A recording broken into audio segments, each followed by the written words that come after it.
Channel को subscribe करें और बेल आइकन जरूर दबाएं। इस न्यूज के प्रायोजक है केयर डायग्नोस्टिक सेंटर, अल बाकिर कॉम्प्लेक्स, जिला चिकित्सालय के सामने, सलूमर।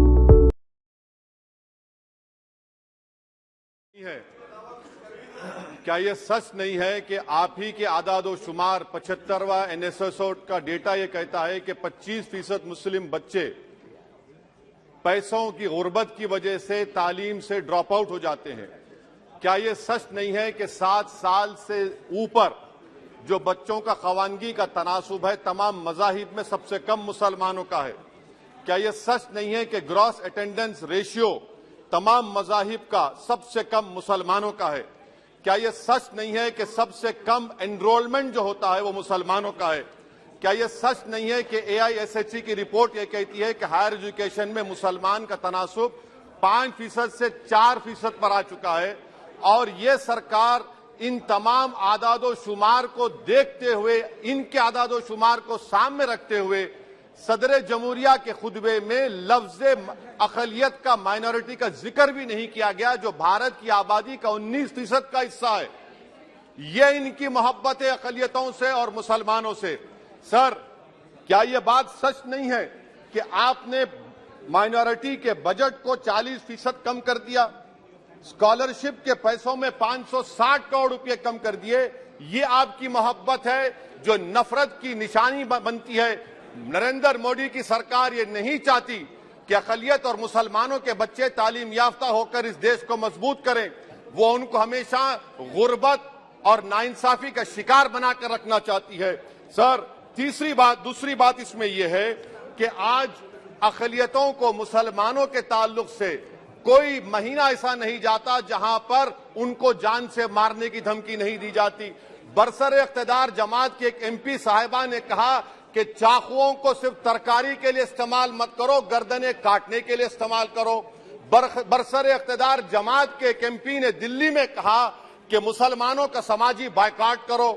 बरसर इख्तिदार जमात ने गुलबर्गा के रेलवे स्टेशन को हरा रंग किया गया था, उसको ये कहकर तब्दील कर दिया कि मुसलमानों का रंग है। सर, मैं पूछना चाहता हूं, क्या नरेंद्र मोदी की सरकार तिरंगे के हरे रंग को निकाल देंगी? क्या हरा रंग मुसलमानों का है? क्या नरेंद्र मोदी की सरकार खरबूजे पर पाबंदी आयद कर देगी और देश की जनता से कहेगी कि नागपुर में आपके हेड ऑफिस में उगा हुआ सिर्फ संतरा खाया जाएगा? सर, नारी शक्ति की आप बात करते हैं तो बिल्किस बानो अगर मुसलमान नहीं होती तो बिल्किस बानो को इंसाफ मिल जाता। 20 साल से बिल्किस बानो लड़ रही है, मगर उसका नाम बिल्किस बानो है। आप इंसाफ नहीं करना चाहते बिल्किस बानो से। ये नारी शक्ति आपकी है। पसमानदा मुसलमान से आपकी मोहब्बत, दीजिए 1950 के प्रेसिडेंट ऑर्डर तरमीम करिए, दलित मुस्लिम का स्टेटस पसमानदा को दीजिए। आप नहीं देना चाहते। क्या मजहबी आजादी का उनको हक हासिल नहीं है? स्पीकर साहब, मैं मुसलमान हूं, मेरे बगैर ये मुल्क नामुकम्मल है। मैं इस मुल्क का यरगमाल नहीं हूं, मैं इस मुल्क का कैदी नहीं हूं। मैं पूरे सिटीजनशिप की राइट को चाहता हूं और अभी चाहता हूं। कब आप बिहार के सुरजापुरी और कुल्हिया बादरी को कौमी OBC स्टेटस देंगे? स्पीकर साहब, दूसरी अहम बात मैं कहना चाह रहा हूं, चीन का जिक्र आपने किया। क्या प्रधानमंत्री अपनी जबान को जुम्बिश देंगे और चीन का नाम लेंगे? क्या आप चीन को डेमचौक और डेमसांग से उखाड़ कर फेंकेंगे? DGP कॉन्फ्रेंस में चेयरमैन साहब कहा गया कि 65 पेट्रोलिंग पॉइंट में से 26 पेट्रोलिंग पॉइंट पर भारत की फौज पेट्रोलिंग नहीं कर सकती है। चीन से आप डरते हैं। अरे, डिसएंगेजमेंट हुआ तो डीएस्केलेशन कब होगा? डी इंडक्शन कब होगा?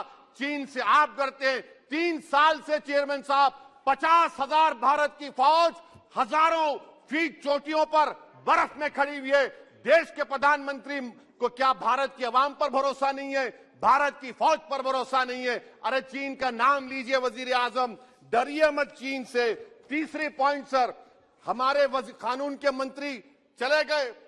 पैराग्राफ 79 और 82 में बेसिक स्ट्रक्चर पर, आईनी ओहदों पर बैठे हुए लोग बेसिक स्ट्रक्चर पर तनकीद करते हैं, लॉ मिनिस्टर कॉलेजियम पर तनकीद करते हैं। इस ऐवान में जब NJSE का बिल आया, मैं वाहिद MP था, अब याद होगा आपको, जो मैंने कहा था कि भारत के संविधान के खिलाफ होगा बेसिक स्ट्रक्चर।